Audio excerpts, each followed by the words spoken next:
All right, we'll do that again. Good evening, everybody. I would like to welcome you to the November 13th meeting of the Grosse Pointe Park City Council. So glad to have you all here this evening. Certainly it's an important one because we have a new team. And we will start out with that important business of making certain our three council members have been properly sworn in. City Clerk, you've had the gauntlet this past week or two, right? And doing every important task charged with the City Clerk. So let's add another one to the list. How are you? How are you? Should I stand for this? Yes. I do solemnly swear or affirm I do solemnly swear or affirm that I will support the Constitution of the United States that I will support the Constitution of the United States and the Constitution of this state, and the Constitution of this state, and that I will faithfully perform and that I will faithfully perform the duties of the duties of the office of council member the office of council member in and for the city of Grosse Pointe Park, in and for the city of Grosse Pointe Park, county of Wayne, county of Wayne, state of Michigan, state of Michigan, according to the best of my ability, according to the best of my ability. so help me God. So help me God. Sign right here.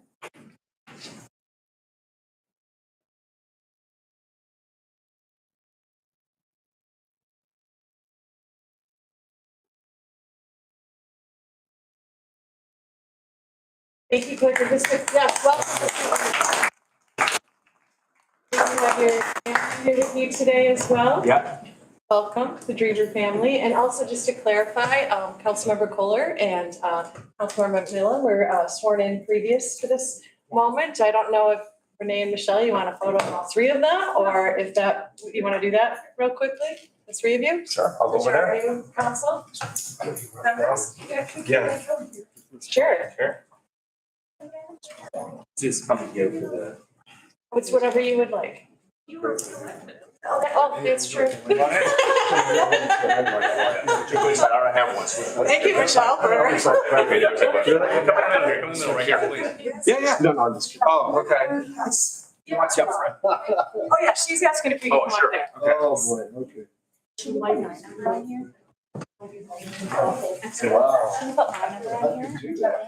Imagine it. Yes. Oh, thanks. Cut corners. You want to come here? Okay. Out here. Oh, boy. Okay. Sorry, Renee. Well, we'll make this quick. Doors closed, yeah.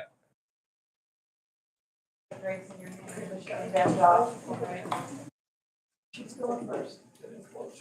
Yeah.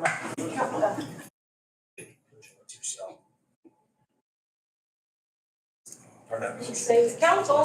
248.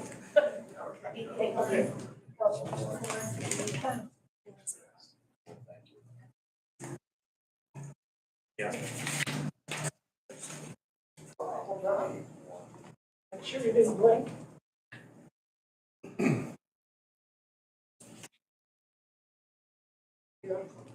Stay on. See, we got something right today, huh?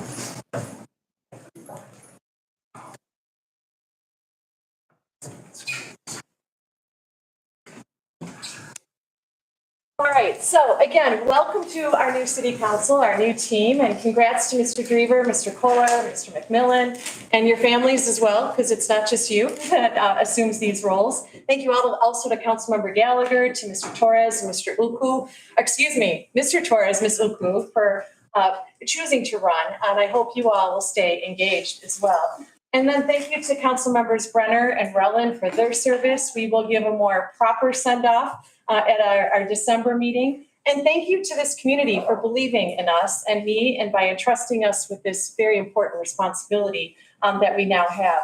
The positive momentum that's underway in critical areas like financial stability, infrastructure, public safety, Trombley, and the ongoing professionalization of this community must continue.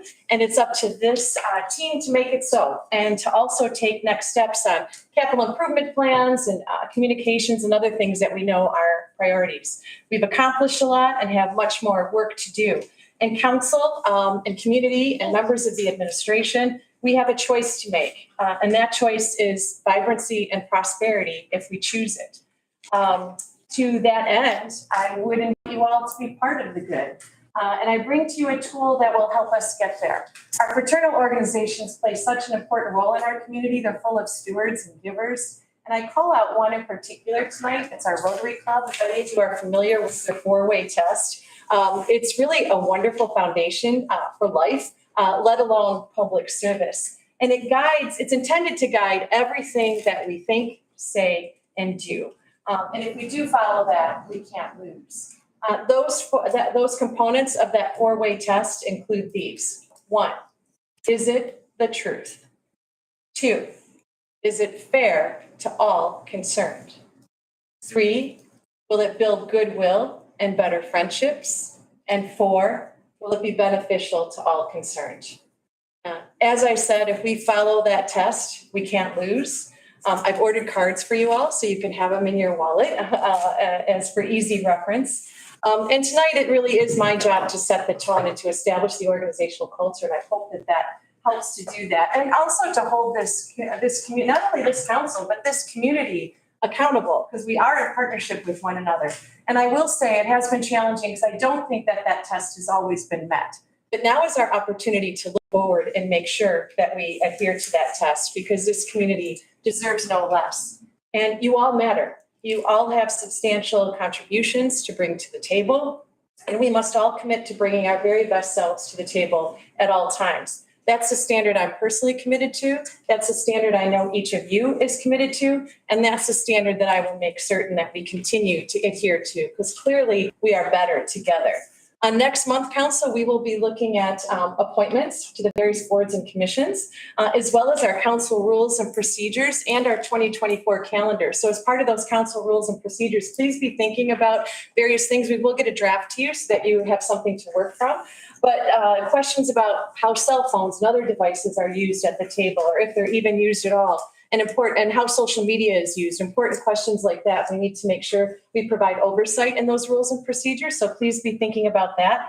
Also with our 2024 calendar, I'm so glad to see some of our members of the Board of Trustees from the Grosse Pointe Public School System here with us today. I was also hoping Miss Valerie St. John would be here because she lives right here in the park, right? So she clearly can be one of our allies. But one of the things we've tried to do in the past is align our calendar not to conflict with your calendar, because it is important for the community to be able to attend both. So I hope you can help us do that in bringing a current calendar to the table that we can align with. And then also just really charging you with the importance of Trombley and making sure that continues to be a top priority. So thank you for being here tonight and your partnership in making both of those things happen.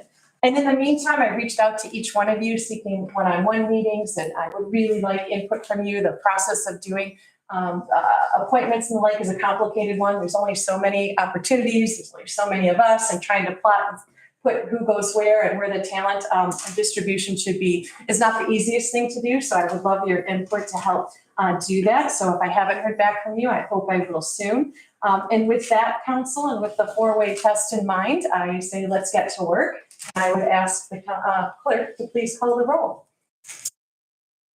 Councilmember Kohler. Present. Councilmember Gallagher. Present. Mayor Pro Tem Caulfield. Present. Councilmember Wiener. Present. Councilmember Drever. Present. Councilmember McMillan. Here. Mayor Hodges. Present. We're all present, therefore we have a quorum. Next item of business is our Pledge of Allegiance. Pledge allegiance To the flag of the United States of America and to the republic for which it stands, one one nation, under God, indivisible, with liberty and justice for all. Next for your consideration, Council, and I'll just explain a bit since we are a new team, are the items that are contained on our consent agenda. Those are presented to you in advance. They're also made available publicly. Because they're on the consent agenda, it's intended to streamline our discussion and our meeting this evening, so they are not up for discussion. If there's ever a time that you would like one of those items bumped to the open agenda or to the business portion of the agenda, you just need to notify the city manager and myself by Thursday or Friday, or the Friday before the meeting by 10 a.m. Because that did not happen, all of these items remain on the consent agenda. So up for your consideration, and a motion would be in order would be approval of the October 16th minutes, the committee and commissions report, and the Wayne County annual maintenance permit approval. Motion to approve. Motion made by McMillan. Is there a second? Second. Seconded by Wiener. Clerk, can you please call the roll? Councilmember Kohler, Yes. Councilmember Gallagher, Yes. Mayor Pro Tem Caulfield, Yes. Councilmember Wiener, Yes. Councilmember McMillan, Yes. Councilmember Drever, Yes. Mayor Hodges. Yes, motion carries. Our consent agenda was approved. Next up, of course, is certainly my favorite part of the meeting, and that is our public comment portion of the meeting. It is our opportunity to be in dialogue with you. I will apologize in advance, the way that the meeting management best practices, this is not intended to be a back and forth, but hopefully you all know that we're all available for that at any time and are happy to discuss any issues that you may have. We will do our best to be customer service oriented in that. If you do have an issue, we'll make sure you know which staff person to go to or how they can get to you. So we will make that attempt for certain. But thank you again for being here tonight and being actively engaged in your community. As a reminder, you do have 3 minutes to speak. We just ask that you state your name and your street, and you can do so by approaching the podium here. So with that, I will open the public comment portion of the meeting. Is there anybody who would like to be heard tonight? All right, seeing none, we will close the public comment portion of the meeting. Thank you, which brings us to reports from our city manager as well as our public safety team. City Manager Seidland. Thank you, Mayor Hodges, members of council, and to new members, Councilmember Drever and Councilmember Kolar. I'm excited to work with you gentlemen, and we'll be meeting soon, tour the city, talk about your goals and initiatives. And, as the mayor said too, that, this administration is here to help you succeed. And that's our plan. So I look forward to working with you gentlemen. So for a manager's report, which would just be the manager's report, we don't have any updates from the public safety at this time. But obviously we do have Director Bostic here if there is any questions, as there are a couple of items on the agenda that he will be introducing. Fall leaf pickup that has been continuing the city with our weekly pickup schedule. I've seen a couple of questions come out in the community if we're going to continue to put street signage out in the Patch or West Park area. When the street sweeping is coming, and DPW is doing that. So I know that's come up as a question. DTE, the city and the Grosse Pointes met with DT at its System Operations Center in downtown Detroit. Topics of discussion included our electric reliability, tree trimming, and the need for improvement to our grid that services the Grosse Pointes and Harper Woods. DT has been discussing that they are in need of finding land in the area for improving the grids, and that is something that they're looking towards. And the cities collectively have discussed that we need to see, upgrades of, we need to see a timeline, what's going on, what are your expectations beyond just tree trimming. And so that's one of the action items we asked of DT, and they said they would, do that. So we'll just keep on the hammer with them. Playscape, DPW removed fuel. This is a playscape over at Windmill Point Park. Remove the playscape near the Olympic pool. 90% installation should be complete by the end of this week. The other 10% of net climbers will be arriving soon thereafter. Concrete curb will be poured in place. Poured and surface will follow. We're hoping, sometime by the end of November, beginning of December, that the entirety will be completed. So that'll be really exciting. The city had in person for the 2 weeks ago with our auditor, Yoan Yo, and working with Finance Director Moriarty for follow-up. To the auditors are asking us questions, providing documents, we're doing so. And I thank the city administration collectively, public safety, public works, Parks and Rec for information as soon as possible. The auditors are on site, we want to get to them as fast as possible, and so we'll continue those discussions. DT street lights, and so community members, you may have seen that there's currently some new white LED lights that are coming up in the city. DT expects substantial completion by the end of November. And just to kind of give a little background again why we did this, what the consideration was is sodium and mercury vapor, and we were looking to bring this into LED lighting. With this proposal, we are going to save roughly about $110,000 a year out of, otherwise we're paying roughly about $400,000. Our number should be about $290,000 after this is complete, so it'll be paid off in about a year and a half. And something that the city continuously hear all the lights are enough or again. So continuously, the city will, go ahead and talk to DTE, and we ask residents as well to please report to DTE, because the more and more reports that are on a single light or issue, DTE seems to move faster with. We're hoping that with these LED lights, that'll not be that much of an issue moving forward. And I'm excited to announce too that this will help with our beautification commission, who's working on the Michigan Green Community Challenge. As part of it, that it's another sustainable effort. So working towards that. And then zoning ordinance. So Assistant City Manager Rothy and the Planning Commission met on October 24th and November 8th to continue reviewing the proposed zoning ordinance. The proposed transition district is being removed from consideration, and a revised draft is expected to be made available at the end of this week. Warren, I can say luckily it's dead, right? Yes, correct. It is dead, the transition district. And at the November meeting, the proposed regulations on short-term rentals were reviewed. For more information, please come and visit the city website where we, laid out the timeline, everything within the zoning, short-term rentals. I would highly encourage you, especially if there's questions or comments. We want to hear, obviously, from those that live next to short-term rentals, those that do have short-term rentals, because at the end of the day, we want to make this something that's done for the community, but also to those that are in this business. So we will have community open houses for zoning on December 2nd from 3 to 6, and December 4th from 6 to 9. And location information is forthcoming. We don't have a location site, so located at Tompkins Center or otherwise. Could you repeat those dates? Yes, and we'll be putting this out online as soon as we have the location. But that's December 2nd from 3 to 6, and December 4th from 6 to 9. Thank you. As well, if you've driven by Mac Avenue, St. Clair Mount Falco, they have completed their parking lot, which is very exciting. Not only this is a great public-private partnership where the city was the water main, St. Clair Mount Falco completely reconstructed their parking lot, as well as added drainage into their site. So real kudos to the Archdiocese and for St. Clair to do this, and I hope moving forward this is what we aspire for, when we're looking to reduce our stormwater efforts within the community. The EERV that is still under construction at this time. So far, things have been working out well, and there's been no expected delays. And with everything being said, we're hoping to complete the project by the end of this year. Then all soft restoration of grass and trees will be in the spring of next year. And then Cadgy Road resurfacing project. So we're still having our meetings with Grosse Pointe City and the contractor for any concerns. We did have some concerns from residents over on Harvard with the increased traffic. So we did establish additional detail, public safety did, as well as add additional signage. And so we're continuously monitoring that area. And the completion of the project should be by the end of this month for the project.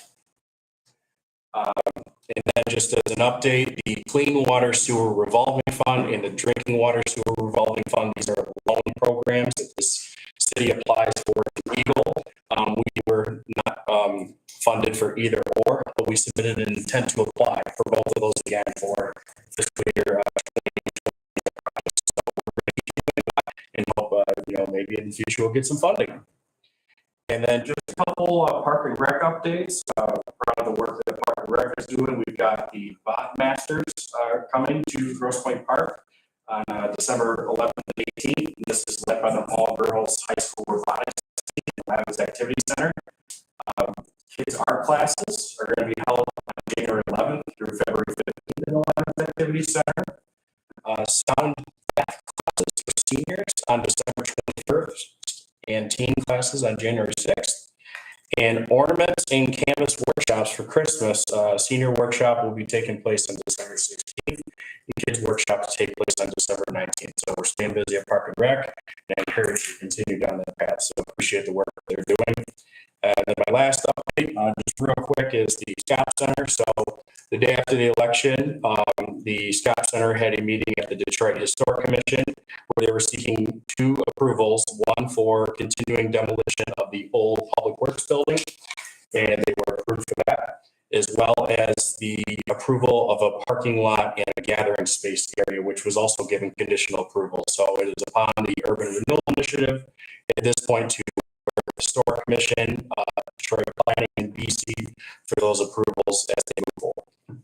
Mayor Hodges, that's all I have. And for Councilmember Kolar and Councilmember Drever, if you have any questions or anything on the manager's report, here to help. And obviously, anyone else. So. And items not on the report, you would prefer to go into council comment, correct? Yeah. Just so it's clear about what discussion can take place Yeah, now. under new business. So if there's any new business items, Okay, so with that, does anybody have questions for the city manager? Yes, Mr. Cole. I want to first order here for you. This is going to be a similar topic that Mayor kicked us off with a couple of our trustees we have here from our school board. This goes into coordinating calendars. So I get, I guess I'll call it a luxury. If you know, I was volunteer to serve as the deferred PTO treasurer. And one thing we just had last Thursday night was a discussion about our craft fair. And it's conflicting with Santa. So the deferred PTO would really love to have a conversation with probably Chad, just so as we go through next school year defer, we can just make sure we have. I'll mention to Chad. I know we get a very condensed period of time, especially on the holidays, so we may have some natural conflicts, but love to have those PTO would be rare. Yeah. We'll go to the top now on DTE. This is more of a statement, and we can talk about it, probably next week when I come for a visit. I know the conversation we're having at DTE, and they're great. One thing we hear about is people who have lines they like to bury in their backyards or front yards, wherever they're connected to the homes. I'd like to see if we have an opportunity to put more information out there in collaboration with DTE, so people can get quick access to that information, some shared experience with neighbors who had to make that decision. Yes, yes. I know people are always asking, where do we go to get that information? It's always, hey, let's contact Nick, let's contact somebody at the city and try to find that. If we just have that readily accessible, I know we're going through a revamp of the website. I think that would be right there for us. And similarly, when you mentioned the light replacement there, if folks have just hey, here's how to report both to us, the city, so we can, I don't know if we have a log that we're going to create, but something that allows us to track the notices we're receiving, as well as what's being reported to DTE, so we can put in the pressure that's needed when and where appropriate if we're not getting response times that we anticipate there for us. Great to hear on St. Clair. I won't speak for Marty, but he and I are both parishioners there, so we can give kudos to the team there, both from St. Clair and elsewhere for making that happen. It does look very nice there. I saw on Sunday. And I think that is all that I have here for my questions here. So thank you for allowing me to go first. You're not a rookie anymore. There you go. Veteran. Anybody else? Yes, Ms. Gallagher. Thank you. I can also give you some heads up around how to bury and what the process is. I went There you through it go. myself. There you go. I'm happy to share that Step with one. you or, right, exactly. Just to be clear, on the transition district, I heard you say that it was buried, but there was a revised draft. So does that mean you're revising the language or you're removing it altogether in terms of the transition district? We're removing the transition, Warren, correct me if I'm wrong, we're removing the transition district entirely. Yes. And we're revising that In the section. draft, yeah, Yes. the draft is being revised. Okay. To remove it. Yes. Okay.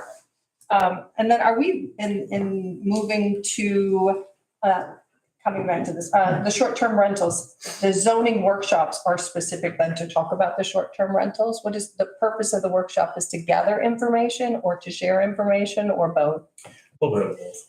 Okay, so it's not a decision, it's. No it's- decisions. No decisions are No. being made there, This it's is just to gathering engage with the community That's on correct. those 2 dates, those opportunities. Okay, Yeah. excellent. And then, in terms of the LED lighting, this is excellent news that we will be saving money, knowing the budget issues that we have. Are we leading the community in this effort for LED? Are we the first community to move into this No, space? I believe we're the last. When I say that, of the Grosse Pointe, so. Yeah, that's what I meant. I that's was bigger. hoping we were leading the effort. Yeah. Not in that case. Okay. And then maybe we should, if I would like to make a suggestion regarding the grants, if we could get some help in writing grants so that maybe we could be more successful. Or if we have anyone available to us who has success in writing grants, that would be useful for us, given our current record. That's all I have. Thank you. Thank you. Anybody else? Eric, can I ask one follow-up? Yes, certainly. Just on that topic, that reminded me. So when we are tracking our application, right, I'm curious how we get awareness of opportunities. And I'm asking that especially as mayors asking for help in the community. And it is a community effort, right? I know there's so many people we have in our community that work for organizations, foundations, you name it, they work for them, right? And I'm sure they're aware of opportunities, even at the $2,500 level, which may be substantial for something programming we're trying to do in our city. How is the best way that we track those and have an awareness to the opportunities that are out there? It depends on the type of aspect you're looking for. So I'll just use the example of Eagle Water and Sewer. So you want to sign up for their emails. And so typically I might receive them. Our Public Works will receive them. You got OHM advisors who will receive them, as well as congressional offices. They'll be sharing this information. Congressman Thanadar has been sharing that, obviously. And then Senator Peters, their team has done a really good job. But then if you go away from water, sewer, and let's say we're talking, like you said, Councilor Kolar, like a $2,500 grant, then there's a couple programs that you can sign up for. The name is escaping me right now. I apologize. There's a website that actually will list if you have a concentration, whether it's Parks and Recreation and or public safety. I know Director Bostic has a couple of those avenues. So that's kind of how You look for each. Yeah, everyone kind of has, eyes and ears as well as Sure. their inboxes available to them, right? And I also wonder maybe if we could do like an intake form, perhaps as we're revamping a website, so we can offer an opportunity for people in the community to just, hey, are you aware of the following, right? And I know that for my day job as a state administrator for the state of Michigan, looking at the budget and all the opportunities that are out there, and I have a grant writer on my team that she spends all her day just combing through registers, everything out there for opportunities available to us there. Yeah. And it's great because we have great success and that allows us to hire individuals, offer programming there, but we have a clean, spreadsheet, SharePoint site. We have all the information on, hey, what we're looking at, what we found today, what we found last week, right? And we have plenty of individuals, even when we hire folks within the state of Michigan in their roles, they're aware of something in their community that's being offered. It's just great to have that information. So the more eyes and ears we can have on that stuff, I think we should look for all those opportunities. And on that note, Councilmember Kolar, you might have noticed over the last 2 years, we've been inviting all of our elected officials at all levels to come in and speak to this group, as well as to meet individually with the city manager and myself. So having those lines of communication open now means we're getting their regular digest. And we actually had a congressional leader who I think we're going to have some really outstanding news to report. We'd hope to have him here this evening, but it's probably going to be next month. So, and that's a direct result of those efforts. There's also the Michigan Municipal League and SEMCOG, and we will be assigning liaisons to those organizations. So then the council member and myself, we're then charged with bringing those opportunities to the table. And ironically, just this week, a resident reached out to me and said she is a grant writer, and she does have expertise at both the federal and state levels, and others that might be in alignment with municipal needs. So I will link you with her, and we will make that happen. So good input. I'd also add, as a companion to the update on DTE, we did hold the town hall, so that was a great way to bring the community in. And second to that, and I'd like to thank resident Chip Brower, who's been really understands the advocacy process and has been an outstanding partner in addressing these issues that we're having with DTE. In addition to that town hall, we hosted about 10 to 12 members of the Michigan Public Service Commission in town. A couple of residents invited, including Mr. Brower, them into their home. So we actually toured the infrastructure. They saw the shortcomings. They also met with DTE. So we are really elevating our efforts, and we have the attention of both organizations. Yeah, strategy tied to that. So thanks to all who are helping with that, and of course the visit to DTE headquarters, the next goal. And we've also addressed it with all of the other mayors and leaders, saying our voice is louder together. So we're working in collaboration with them to continue to draw attention to the issue. And the next step would be to demand that we get a plan from DTE on their capital improvements, so that we know how to schedule ours, and so residents know that yes, it is worthwhile to buy a generator today because this improvement isn't coming till year 5, or, the reverse. So just giving us all good intellectual capital to help inform decisions. So that's in addition to the DTE update. Also, and again, and with respect to the 4-way test and some of the information that I've seen circulating out in the community that's concerning, relative to the zoning ordinance and transition district in particular, I did see statements that 30% of the homes in the transition district may have been purchased by a developer, and that I was involved in that. I've been able to confirm with the city manager that you're completely unaware. I mean, perhaps it's happening out in the private. I have no idea of that, but certainly the city's not aware of, and myself included, aware of anything like that. And just to clarify on the short-term rentals as well, I think some people think it's a question of whether or not we will have short-term rentals. That's not the question. Short-term rentals are here. And we've been advised by our legal team that it would be ill-advised to prohibit them. So then the question becomes, how do we manage them and how do we govern them? So that's really where our resources should be dedicated, is to making certain we have the best possible policy in place. And then as it relates to grant dollars, in particular, those sources that you mentioned earlier, City Manager Seisland, I've seen a lot of discussion about fervent enough in our efforts to secure those dollars. And there was alignment drawn to the dollars, the 21 million that the city of Grosse Pointe was able to secure for its separation. We were not eligible for that source because we don't have a need for that separation.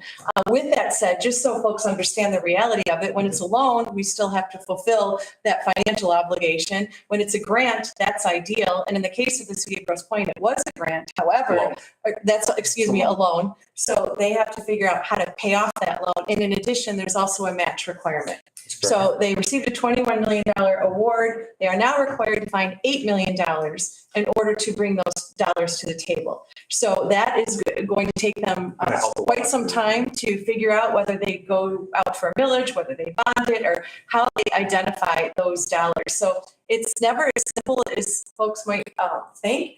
And again, in establishing truthful narratives, it's important that the community knows that we are ardently pursuing all those dollars. And in that case in particular, we did not qualify for those dollars. And then we've also been in dialogue with GLEWA on the subject of infrastructure. And we've been advised by them that they're presently in their capital improvement planning process. And so we need to make sure our projects are incorporated there, and they're also in the 2025 budget planning process. So the administration is aware of that and has been charged with making certain that we do our very best to have a strong standing in that, in particular, given our location within the system and the fact that we're on the front lines. So if there's nothing further, we can move on. Yes, Mr. McMillan? Just one question. Yell and Yell was here. Now they're off site. When do we expect the results? So we'll be scheduling with the auditor probably for a presentation to council. Most likely will be January, if not maybe February.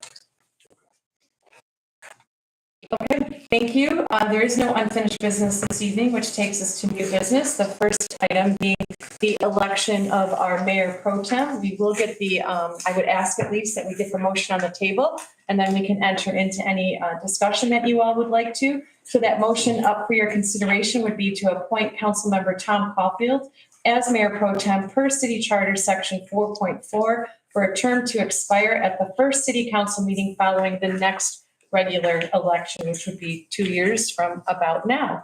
Is there a motion? I'll make the motion. Moved by McMillan. Is there a second? Second. Seconded by Wiener. Is there any discussion? I guess perhaps I'll start just by saying, to set the stage, Mr. Caulfield, I'd like to thank you for your service to date. I think we've built a strong partnership, and you've certainly been a great ally as we work together on behalf of the city. You bring a lot of acumen to the table. I think you understand the community. You've been in the community for decades and decades, right, Tom?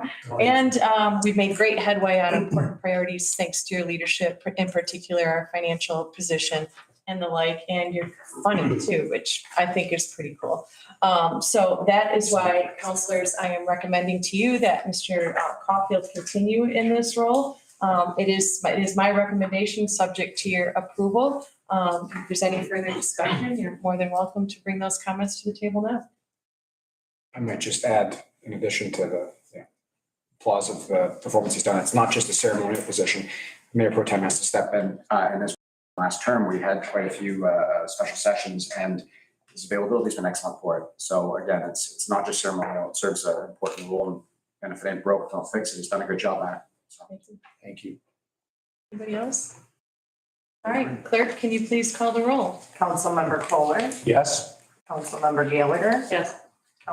Mayor Pro Tem Caulfield. I get to vote? Oh, no, that's. Yes. Councilmember Wiener, Yes. Councilmember McMillan, Yes. Councilmember Drever, Yes. Mayor Hodges. Yes, motion carries. Thank you again for your service. Mary Jo.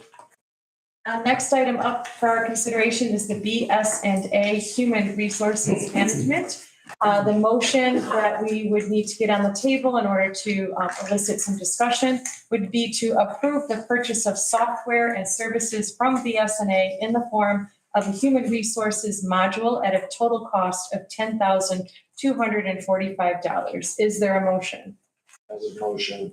Thank you, Councilmember for Finance as well. Means you've reviewed this. Is there a second? Second. Second Sorry. by Wiener. I see that Ms. Moriarty's not here with us this No, so evening, but I'm I going can- to assume that Mr. Yeah, Seisling. Yeah, absolutely. So, as my staff report says, we approved earlier the purchase of payroll timesheets and employee self-service modules. All these applications will significantly assist the finance department employees of the city, and this was a request of Ginger to consider this last module. At this time, we wanted to see that this come through and for council's consideration. This program is a user-friendly tool for streamlining job posting, hiring, onboarding of staff, continual management of employees. One of the more important features that we really were looking at this is for position of budgeting features. So not only, when you look at an employee, there's their salary or hourly wage, there's their health care, there's their longevity, there is FICA, there is other aspects that you have to add to that cost when you're looking at an employee. And so this will significantly help Ginger when it comes to budgeting, as well looking at, all departments, our water sewer fund, road funds, general operating government. And so, and as Ginger pointed out too, this is the largest cost of personnel, to the city. And so it'd be good for us to be able to track and forecast, where we're looking at for personnel costs as we're moving into the future. And this program would seamlessly go into our general ledger.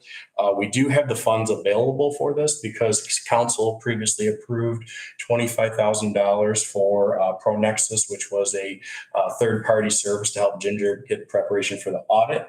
We were able to get that help from the audit. And so we have additional funds available that we could use, from this to pay for the service for BSNA. Of that 25K, only 13 was spent. That's just to be correct. clear. In BSNA, for Councilmember Kolar or Drever, this is software, and you might have worked with this, I'm not sure at the state, but it's a government software program that we have for building department, general ledger, payroll, almost anything internal. This is, standard across the state of Michigan, or pretty well standard. Any discussion? Questions? Very well explained. All right, Claire, please. Councilmember Kohler, Yes. Councilmember Gallagher. Yes. Mayor Pro Tem Caulfield, Yes. Councilmember Wiener, Yes. Councilmember McMillan, Yes. Councilmember Drever, Yes. Mayor Hodges. Yes, motion carries. We have our module. Thank you, Mr. Seisling. Next up, council, is traffic control regulation number 236. Chief, welcome to the podium. As you're approaching, I will read the motion and ask for someone to make that motion.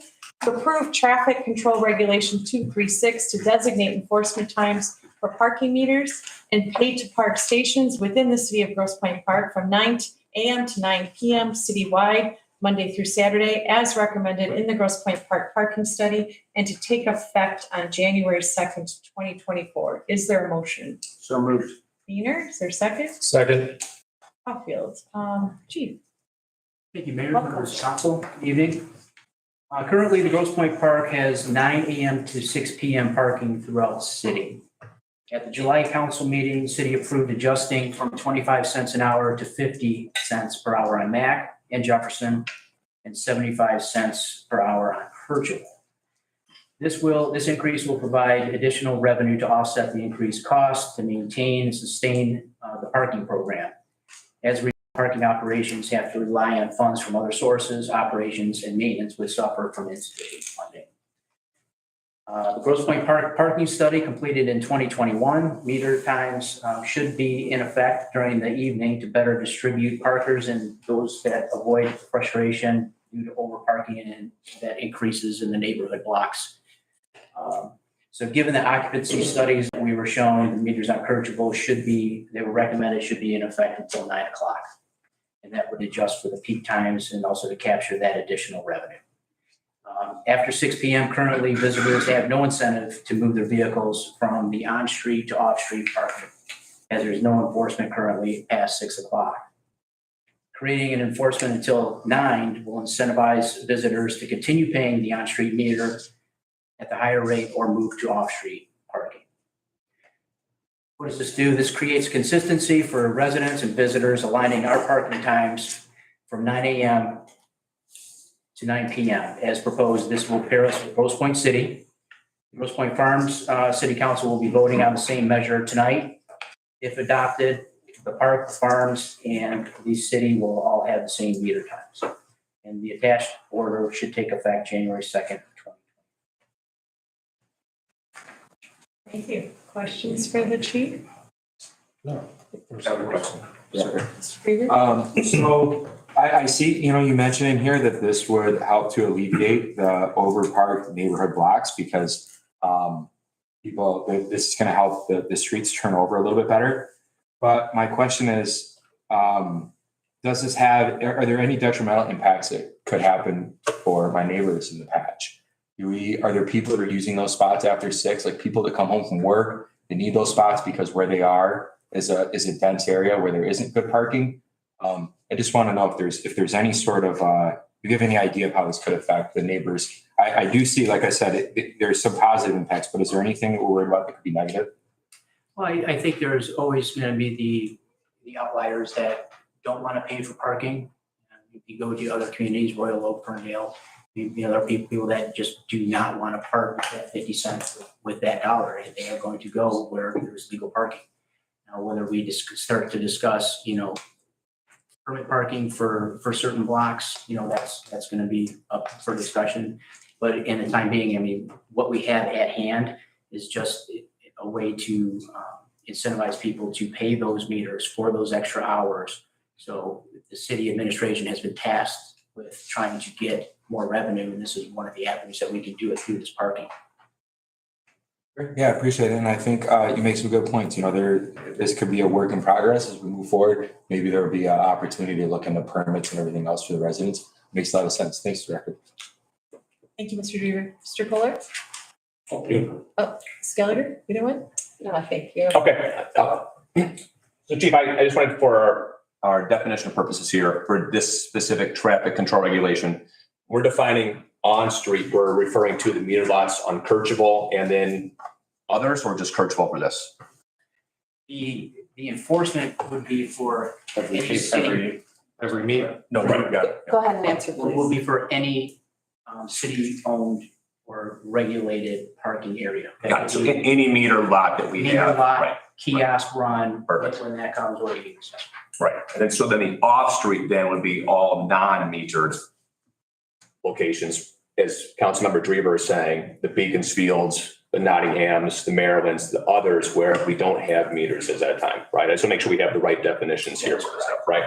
And so the one concern that I have is when we're going to add regulation by increasing hours, with the goal of increasing revenues, I'm worried about the incentive that we're now giving to individuals to, as you stated, Chief, to avoid those payments. And they're naturally going to go where? I believe they're going to go onto the streets in the community. And so I don't see how that is going to relieve the pressure that we have for those homeowners and renters, our neighbors in those areas, right? So I'm curious how we're, maybe not in this traffic control regulation, but how we're thinking as this is more in a holistic approach with future traffic control regulations. You mentioned, and I'm from Chicago originally, so I'm very familiar living in the city. You had your zone passes that you have, right, for your little one block and one block over, and how you have to go to City Hall to get those informations that expire year after year. And I hear that we're talking about that type of, consideration in the future. So is that something that we're going to do? And is this traffic control regulation going to address the, unintended consequences or perhaps consequences we know are likely to result from this evening? So the traffic control order as it stands is just to address the parking from 9 AM to 9 PM. And we are open to, looking at other avenues to curtail the people that would park on off-street. I think a majority of the people, when they go down on Kercheval in the park after 6, if you're going to a restaurant or you're just going out for the night, those people are generally paying the meters, right? So what this traffic control order is doing is telling them, okay, stopping at 6, you need to pay until 9. Okay, that's one aspect of this. The other aspect of this is what you mentioned and Mr. Drever mentioned is, what about the off street? And that can be a completely different discussion. That could be a different traffic control order for that type of process. This also helps Councilmember Polar too for the programming of the new pay stations that we'll be getting. So when those come on there, they'll have everything now uploaded with a 9 to 9, and so crazy program. Ms. Gallagher? Thank you. So I appreciate what you're saying. I hadn't thought about the impact of those residents that actually use it. Director Bostow, you talk about you're looking for a 3-hour window, and your anticipation is that 3 hours is going to create revenue for the city. Do you have any idea how much revenue that creates in a 3-hour time period? Now this is cop math. If you do extra 3 hours a day times the number of meters, which is roughly 250. Even if we have 200 meters, being used on a weekend, you're going to have, that's 600 hours. You times that, you times that by 52, or, we, curtail some during the holidays, cut it down to, 45. So, I mean, you're looking at an extra $20,000. I mean, I think that's realistic. Over the course of a year? Yes, ma'am. Over the course of a year. Okay, so the 20,000 over the course of a year for 3 hours. Now, when 9 o'clock rolls around, this problem that you're having in terms of where people are parking is still going to be in effect, correct? Like people are going to go and park in those areas and not pay. So what you're saying is they're not parking, they're parking there at 6 and they're staying and they're not moving around, and therefore we're losing revenue because of that. So when they move to 9, and I guess what I'm trying to understand is the benefit versus the impact to those residents who then are now parking in those spaces. So I guess let me just summarize what I really want to get to, which is based on what your comments are and Councilmember Drever's comments are, maybe we can do something similar to what was just done with for the SCOP Center, which was to create a conditional approach, which is to look to pass this motion, but with a conditional that looks to address the parking permit requests that we're talking about, as opposed to making it a separate issue and somewhere else. So in this way, we can address both concerns at the same time, generating revenue, eliminating traffic, and creating some kind of approach to those residents that are I understand. looking for property, for parking. I understand where you're coming from. I see it as we have 2 separate issues. The first issue that we're dealing with tonight is increasing the times that people are paying to park. That is issue A. Issue B would be the off-street parking, and we could handle that in a separate manner. But I think we take care of the 9 to 9 tonight, and then we can get that wrapped up, and then we can move on to the next step. So perhaps then we can create an action item or a requirement to have that follow-up discussion to be addressed at the next meeting. And perhaps we can make a motion and maybe get a second to add that to the agenda. We don't even need to. We have a motion on the table right now to get uniformity between the points and parking. It's from 9 to 9. We can always Point of address order, this. please. Point of what? I'm sorry, Ms. Gallagher, Mr. Vina, do you want to finish? Okay, we got a motion on the table. It's pretty, this is very Are you simple. calling It's the 9 to question? 9. No, go ahead. You had something else to add. Go ahead. I hadn't, I didn't know that you had been acknowledged at the table. Point of order. So maybe we could have that as a follow-up in the meeting minutes so that we can address it as an action item for the next meeting. Or if we make a motion to have it and get a second to have it put on the agenda for the next meeting, to at least make sure we move in that direction to protect the parking. Do you want to make a motion with that amendment? And then, I'd like to see it at least as a follow-up on the agenda. How that happens is with a motion and then a second on the agenda. Or if it simply is a request that we have it on the agenda and I make it now, then so be it. Whatever mechanism the council decides, whether it's a it's an action item or it is a committee that, gets together to come and brainstorm about how we do this, do some research on what other communities are doing. I mentioned Chicago, and then there's other areas in the metro area that do have this, so. And the point is just to not lose track of it, because I know often we talk about things and sometimes we get lost and it gets lost and it doesn't come back. So I just So want to that point, City Manager Seisman and Boss, you will follow up and report back Yeah. with an update. Yeah, we can provide an update at the next meeting and let council know where we're going. And if you have any input to Councilmember Gallagher, Councilmember Kolar regarding some of those, or Councilmember Beard, let me know. Thank you. Are we ready? Yes, Mr. Kohler? Yeah, I just want to make one more comment. So it's on the record here is that, I think we're realizing the concern is that human behavior is going to drive them into our neighbors' communities, right? And we're going to hear about the continued congestion in those areas, right? And so I want to be cognizant of that. And I'm confident here that we're all going to work towards a solution. This is just one part of that, right? And I don't like doing things parcel by parcel. That's not my preferred approach, right? But I have confidence in Chief Bostock. I have confidence in us to continue these conversations. So we can find those solutions to immediately address those issues that we can already forecast are going to arise should this move forward tonight. So I just want to make sure I said that on the record for my fellow neighbors. Great. We share that concern. Okay, with that, council, I'll remind you, you have a motion in front of you to approve traffic control regulation 236 to designate enforcement times for parking meters and pickup park stations within the city of Grosse Pointe Park from 9 to 9 p.m.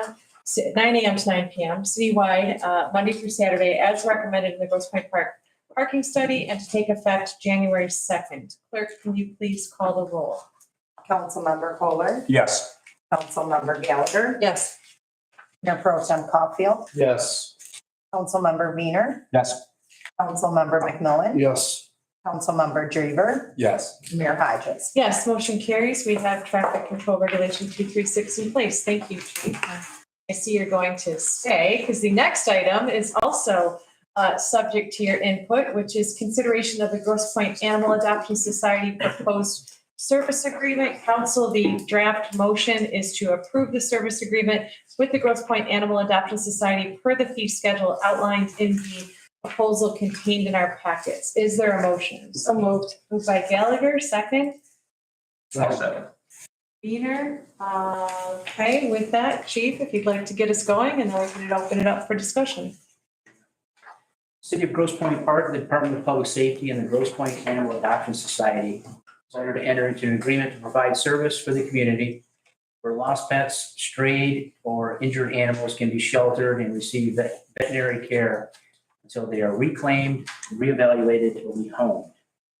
The GPAAS, they will seek foster homes and permanent placement for unclaimed pets through the adoption program and humanely euthanize those that are critically injured, untreatable or aggressive or unadoptable. The service agreement, the proposed service agreement is in fact, and this is the same agreement that they have with Harperwood, Grosse Pointe Woods, Grosse Pointe Farms. City is going to review theirs, and Grosse Pointe Shores is going to be back. So Grosse Pointe Animal Adoption Society is really helping us out as Dr. Herzog steps back from the animal impound business. He is not retiring, but he is taking a step back from housing our impounds and strays. He's done it for 42 years for the city of Grosse Pointe Park, and it's my intention to come up with a resolution to honor Dr. Herzog at the beginning of the year. But that's my presentation for the. Well, thank you for that acknowledgement. I think it's very important to thank Dr. Herzog for bringing his expertise to the table and being part of that solution. So we certainly welcome that resolution. Is there discussion or questions for our chief? Fuller?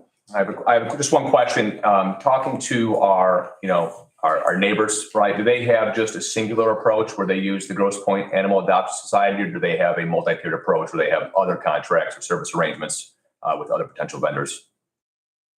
Other cities? Right, correct.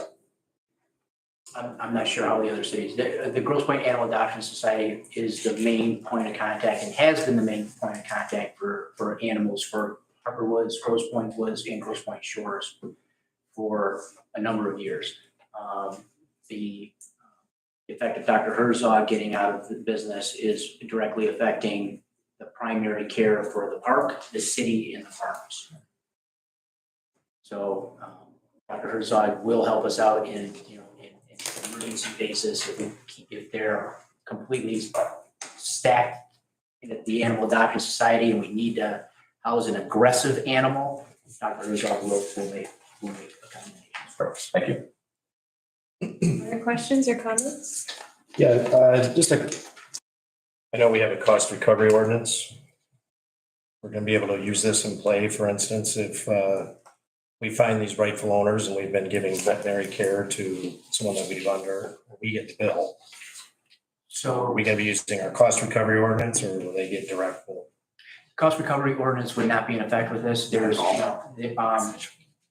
when an owner comes to reclaim the animal, Yes. they have to pay the boarding fees and So they're gonna pay. the appropriate fine or vet care directly to us. And then we will be invoiced by Grosse Pointe Animal Adoption Society per the agreement. So they're gonna pay, they're gonna pay us to come to get the dog out of impound if we incur any cost. And we have a fee attached. What does that look like? Chief, are you done? Yeah. So what is, I was a little confused about that too. If they're paying us, but let's say my dog gets out, they've got him, somehow he didn't have his, let's say he does have his license on. And it's got a tag, you've got all the contact information. Is he still gonna go to the pound? Okay. No. I understand your question. That's why I'm nodding. Okay. I understand your question. So we're doing everything we can to not have to transport the animals, like you mentioned, to Harper Woods. Okay. If they have a collar, they have a tag, or if they look like they're a household pet. I mean, if you watched our social media page, Facebook lately, we've had dogs we've invested in, temporary, dog crates to house them. And some of them are really cute, but we're going to try to hold on to them and get it out there. And, if we can make contact with them, we have a chip reader. We've invested in a chip reader. So if they're chipped, microchip, we can find out, who they belong to. And we're going to do our best to not have to transport them. But once it's there, I mean, if case by case basis, you say, oh my gosh, I just came out, then, sometimes we're able to work with them. So I think that's gonna help assuage a lot of people's concerns with this new process, just understand that there's still that humane aspect. The other question that I have is that, so if the dog, you can't get a hold of them, the resident's gonna pay the city in order to get their dog back. What does that process look like? It's 7 PM, somebody comes home from work, the dog's here, who do they come pay? And would they be able to get their dog back right away? Or is this something where you're gonna have to wait till the next business day? If it's after hours, the regular hours for the Adoption Society are Monday through Sunday, 8 to 5.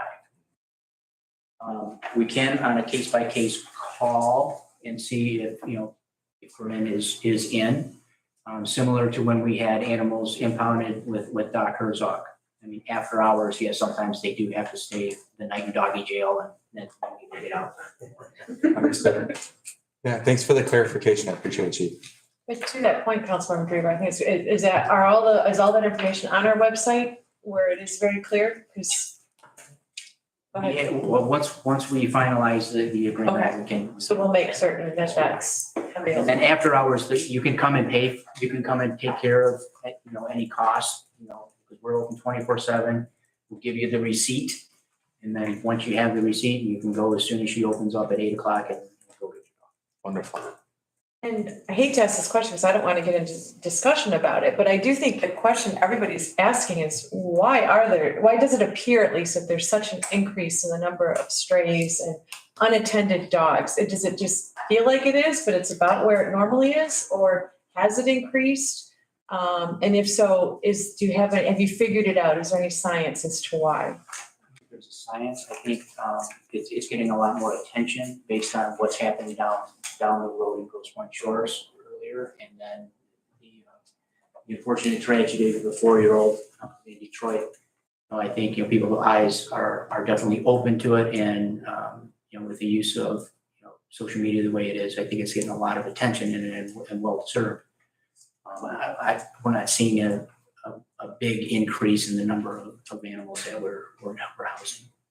That's good to know. And I think to that note, residents are empowered to also control the number of strays and that get loose, right? I know some residents have reached out to me with solutions and really wanting to, potentially that's information we can add to the website too, but making sure your gates are secured, making sure when you open your door, your dog is safely secured, leash laws, remind them of that. So that would all be a good FAQ or that maybe to have on the website as well, just so we can try to harness and control this problem. And then I'd also like to give a shout out to the Presida family. I know Miss Bridget Presida had hoped to be here tonight. She is the daughter of the couple who was attacked by the dog, and that circulated on social media. There was some significant injuries, and she just wanted the community to know how grateful she is for all of the support and the outreach that has occurred, and to the problem solving that has taken place to help remedy this. So that's a kudos to you as well, Chief, and to the community for being what we are, which is a community and supporting each other when we need it. So a quick shout out to her as she's home on the couch ill this evening. If there is no other discussion, we can move to a vote. Yes, Mr. Caulfield. Let's follow up. I was gonna ask, is this a good opportunity to really push that all residents license their dogs? I'm sure there's quite a bit out there that are not. We do have a licensing ordinance. Is there a way we could push it out like a notice? This is why it's important to get your dog license. So if we do pick it up, we know who to call, what to do. And also there is a small fee to license the dog, because I know mine is, but I know a lot are out there that are not. I think that's something that should be on the website as well, maybe a whole page dedicated resources for pets. And burial and like I know we've had, there's all sorts of issues and things related to our 4-legged and 2-winged and various animals that we love. So, all right. I believe we're ready to vote. Clerk, could you please call the roll? Again, Councilmember Kohler, Yes. Councilmember Gallagher, yes. Mayor Pro Tem Caulfield, Yes. Councilmember Weiner, Yes. Councilmember McMillan, Yes. Councilmember Drever, Yes. Mayor Hodges. Thank you, Clerk. Yes, we do have a newly approved agreement with the Grosse Pointe Animal Adoption Society. Again, thank you for pursuing those solutions, Chief. I know this has been a big issue, and thank you again to Herzog as well as the Grosse Pointe Animal Adoption Society for being a partner in this. All right, next on the agenda, council, is council comment. Whom among you would like to say something? Mr. I McMillan? just have two things. I would also like to acknowledge Councilman Brenner and Reland. I know we're going to acknowledge them at the next meeting, but a big shout out to them. They've did a great service for our city for a couple, actually, Brian, 2 years, and Vikas 4. And kudos to our guys that pick up the leaves. They do a great job. Every week they're out there doing it. And, I think there's only 6 of them doing that, which is pretty cool. They work hard, they're fast. Over the So weekend, kudos to yeah. them. That's it. Others? Ms. Gallagher? Thank you. Mayor Hodges, I was very happy to hear you say in your opening, our commitment to finance public safety and Trombley in particular.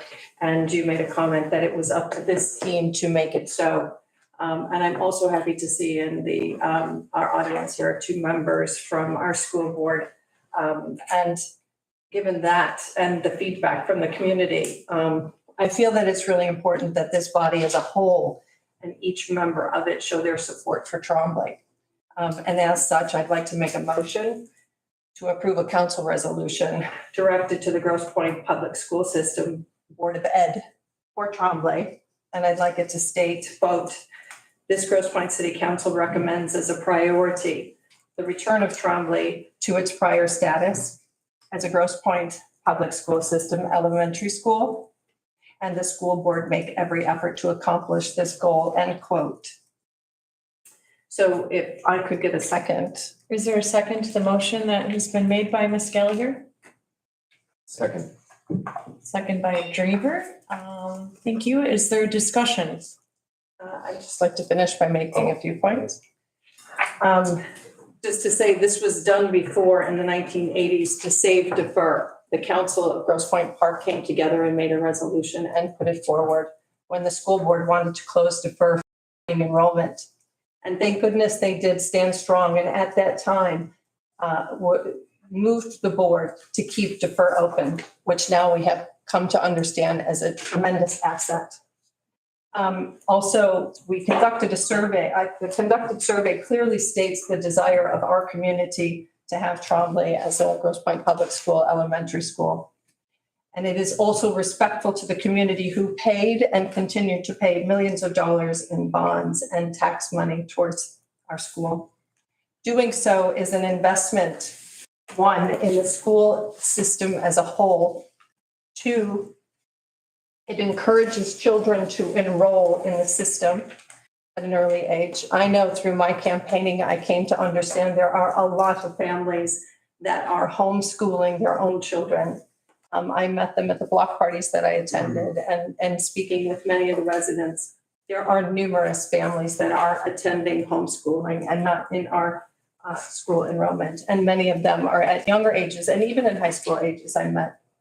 Number three, assistance in lost enrollment, as I had stated before. And number four, increased property values equals increased tax revenues, not only for our cities, but also for the school system. Number five, it reduces pressure on defer. Number six, it increases safety by decreasing the need for young children to cross Jefferson. And I believe that this community is committing to supporting this effort in any way that it can with the support of the school board. Thank you. Thank you, Ms. Gelling. Discussion? I'd love to make a quick comment.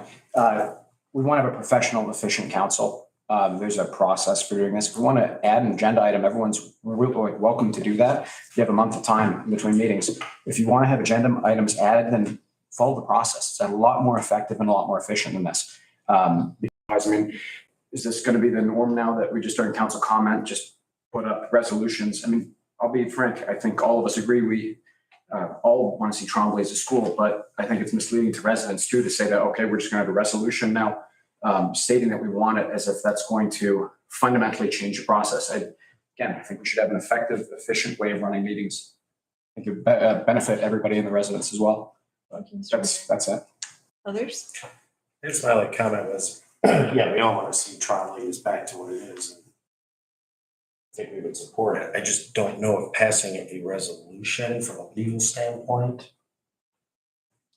I mean, it's really not our decision. We can support that we want to see Trombley as a school, but we have no authority to control. That's what the That resolution says. Well, I think what Councilmember Gallagher said, it's just trying to punctuate the point, right? Yeah, which I would So agree. draw attention to it and, to create some accountability, right? To be working in partnership with us. I wouldn't be opposed to that necessarily. I think all the points that were made are good ones and, but again, it's process, right? Yeah. Councilmember Wiener, and I think again, as we've said, we all want this. So maybe this is something we say will be on the next agenda so we can all have an opportunity to thoughtfully consider it and provide comment. Yeah, I mean, I guess my point. May I ask a question? Mr. Caulfield, are you finished? Yeah, I guess I know. Well, you can finish. If you're not finished, by all Okay. means, I'll wait. Go ahead. Ms. Gallagher, I'll wait. I think he ceded the floor to you. Okay. I just wasn't sure with the comment. So I do believe that I am following process. I make a motion, the motion is seconded. That is process. So to suggest that it's not is incorrect. Counselor, is that by making a motion and have it second is the correct process? So the resolution is move to adopt a resolution of this council and sending that as a message. That's fine. The concern is that this action item was not on the agenda. So I was reviewing your bylaws. It's in Robert's Rules of Order. That's not standard. I wanted to know if your bylaws superseded Robert's Rules of Order and made an exception for motions made during council comment. I don't see anything in the bylaws. So generally, when we're trying to amend the agenda, that should happen at the outset of the meeting. I did make a note on the agenda here in the beginning. I know we voted on the consent agenda, but we did not vote on this agenda. And at that time, making a vote on that agenda would make a motion and bring up a discussion to add an agenda item. That is correct. So we don't have that here either. That is which correct. That is- would be proper process. It would be proper process, correct? I didn't want to highlight it, but now that we're talking about it, I was going to bring it up after the comment. So if there is Councilmember Wiener, to be, the process that I'm following is correct. And there are no bylaws that says I cannot. And if we want to move this without voting tonight, I would love to have a vote. It is a resolution that says we as a body would like to see Trombley as an elementary school. I think it sets the right, we don't have control over Trombley. The school board does, but we have control over what happens for zoning within this community. And as a board, if we as a board stand together to support Trombley as an elementary school and make that message clear, which we have stated individually here in literature that's gone out to this community, I see by putting a binding statement together that we as a board support and what they want for that building is the right process and the right thing to do. I think, we're talking, I mean, yes, it's, this process is appropriate, as is what Mr. Wiener, I think, has. That's probably the best practice, just because then we can, because in fact, Mr. Seisland is reminding me that in roughly 2019 or 2020, this body, a previous iteration of this body approved a similar resolution. So I think that's the kind of research that can be conducted and done when items are put on the agenda in advance, so that we all have the benefit of being able to review and contribute to the decision. So I think at this point, Ms. McAtammy, that there is a motion on the table, so we do need to vote on that. Correct. And we can call that question if we're there yet. I know for myself, I think I certainly agree with the sentiment. I will be voting no, not because I disagree with it, but because I would like an opportunity for us all to be able to properly deliberate on the item. So thank you, Ms. Gallagher, for bringing the matter to the table, because it is an important one. And we do need to give it emphasis, but I will be voting no for that reason. I don't know if anybody else wants to weigh in. If not, we can call the roll. Mr. McMillan? I think waiting, because we should review the verbiage. I mean, usually we don't just make a resolution at a council meeting. I've been on this council for 2 years, we've never done that. The chief mentioned a resolution for Dr. Herzog. Well, let's write it and look at it and look through the words before we just vote on something. So I will be voting no as well. Anybody else? Mr. Kohler? The question I have here is, for the city attorney, if we wanted to do a resolution like this, let me be very clear. This is not something I'm proposing, right? But if we wanted to do a resolution every single month from now in perpetuity on this topic or any other topic, is that feasible? Is that allowable? Absolutely, it's allowable, but it doesn't have any necessary substance to it. All Correct. you're doing is stating your opinion. Correct. Right. I just wanted to make sure, the audience and people watching on YouTube understand, like, if we wanted to do this month after month after month, certainly within their own possibility on this body that we can make happen, right? So when I look at something like this, right, and I think a few of us here attended that listening session, right? I had a young daughter that for a year attended Trombley. Prior to that, she was at Assumption. Now last year she was at the Barnes. Now she's at Broussard, right? And I know I'm not alone in having to hop my child from one school to the next as a program closed each one of those schools, right? So I know that personal impact that's felt by so many in our community. And of course, for those who know my mother-in-law, the computer lab at Trombley is named after her, right? So there's great sentimental value to me personally and my extended family here, right? So when I look at Councilmember Gallagher's resolution here, I'm in favor of it. Perhaps we can be more concise in the language tonight, and perhaps then we could find an amenable solution where we can come in the next meeting with a more elaborate resolution that properly gathers and gives notice to the community. And I think that would help us reinforce, right, what this body's desire is, and showing that strong support to the community of what our desires are for Trombley and the limited capacity that we have to impact any decision that's made. I'm not opposed to amending my resolution to be put on the agenda for the next meeting for discussion and giving time for the language to be adopted as.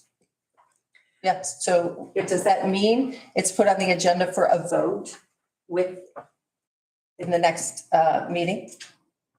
So right now, the motion that's on the table is the motion to adopt. We can do it this a couple of ways. You can withdraw your motion, and then that would be up to the city manager to put it on the agenda for the next meeting, which I believe the city manager has stated that he's happy to do that. Yeah. Alternatively, you can move to amend your motion and request that this resolution is put on the agenda at the next meeting. You would have to amend your motion, and Mr. Drever would have to second that amendment. Then we'd have to vote on the amendment of the motion, whether everyone agrees with that amendment. And then we would vote on the amended motion itself. Next one. Currently, it's 2 votes if we amend the motion. Thank you. Couldn't we just table them?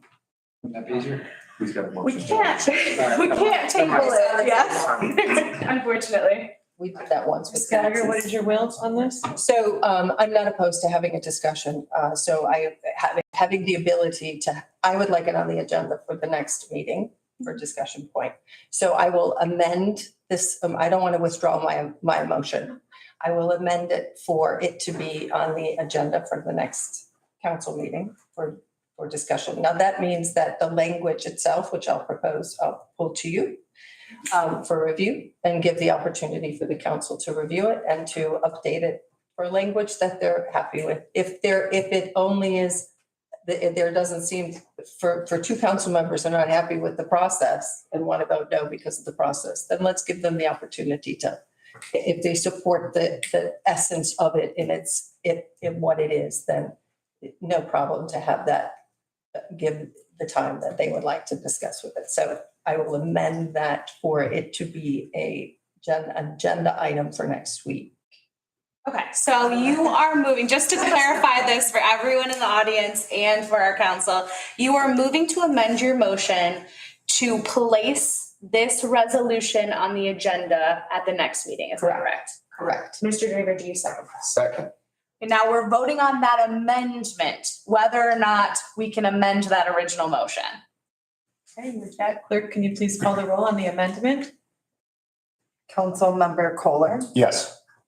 Councilmember Gallagher, Yes. Mayor Pro Tem Caulfield, Yes. Councilmember Weiner, Yes. Councilmember McMillan, Yes. Councilmember Drever, Yes. Mayor Hodges. Yes, motion carries on the amendment. Now we vote on the amended motion.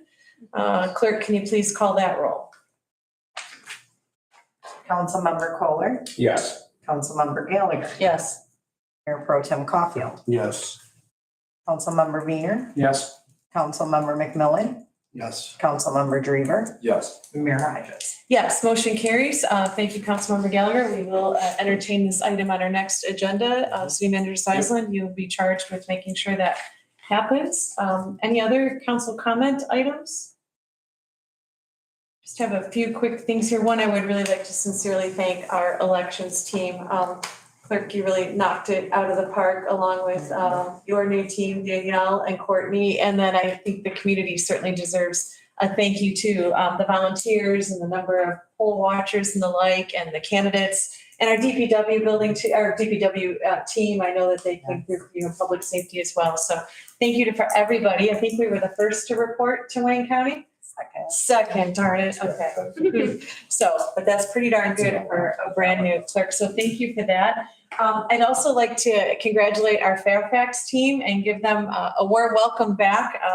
I did have a chance to pop in recently, and Zach and Chase and Aunt Ida were all there, and everybody, and I realized there's even more history there than I thought. Apparently it was the first A&P. And some of you may be too young to remember A&P, but that's a big deal. So you can go in there, you can find your street, you can do all kinds of cool things. So thank you to them. And I hope this community will continue to support Fairfax, because it's important for it to remain. Also, an item that arose as part of the election season, and Mr. Wiener, I think you're part of it too, is relative to the quality of the mail service in the community. So City Manager Seisland, that might be something you could perhaps take the ball on, is just exploring further. We know with delivery, and just perhaps come back to us with potential remedies to ensure that that quality rises for our residents. And just to clarify as well, in terms of outcomes of the election, the community did vote to not allow pot shops in the community. We also voted not to have primaries in the community. And we also voted to make sure our billing cycles were in alignment with the charter. So just to be clear on that, I encourage everybody to support our local businesses, in particular as the holiday season is approaching. I know Mr. McMillan, you had some good luck doing that last season. Thanking our team too for a great Halloween in the park. Also, now that we're beyond that, welcoming everybody to the Thanksgiving Day Parade or the Christmas Parade the day after Thanksgiving. I hope you'll all come out in force for that. And then I also had the honor of officiating my first wedding ceremony, which was an honor to do. And I do congratulate Gina and Michael on their nuptials. We do, city attorney, need to establish some process for that, which is another reason for bringing it up now. We are required to, I believe, establish fees for that and to create a permanent journal clerk, which I assume you'll be responsible for doing. So now that that first one is under the belt, if we could at the next meeting perhaps have that prepared for this body to consider. And Mayor Pro Tem Caulfield, I don't know if you realize, but you also have the authority to marry. Yes, it is. Individuals. So, and just lastly, that I am holding an office hours tomorrow evening at 6 p.m. here at City Hall in this room. So that's another chance to be in dialogue with the community. And I really hope the community will take that opportunity seriously. And that's not intended to be a kumbaya moment. It's intended to also be an opportunity to have what I call eyeball to eyeball conversations about the issues that we're facing. So please join me for that. And certainly my council colleagues are welcome to be there as well. So unless there are no additional comments from our council, we will open it back up to our communities. All right, we will open our final public comment for the evening, and this is dedicated to non-agenda items. Is there anybody who would like to be heard? Yes, please approach the podium, Ms. Trimble. Welcome. Thank you. So Janie Ray Turnbull here as Executive Director of the SCOP Center. And Nick, thank you for giving an update on the notice to proceed. But I thought it was really important to come back to this body after the experience that we went through on November 8th, which was not an easy process to go through. For those of you that don't know this, there have only been 4 notice to proceeds given in the city of Detroit. And so we were given the notice to proceed on the demolition, which was separate on the notice to proceed for the building of the plaza parking lot and plaza, and with conditions. But the reason why we were able to get that was because of the community benefit, the great community benefit that the SCOP Center is going to bring to not only Grosse Pointe, but to Detroit. And I want to take this time to just acknowledge the work that this group, many of you, have done in supporting our effort along stabilizing our border relationships with Detroit.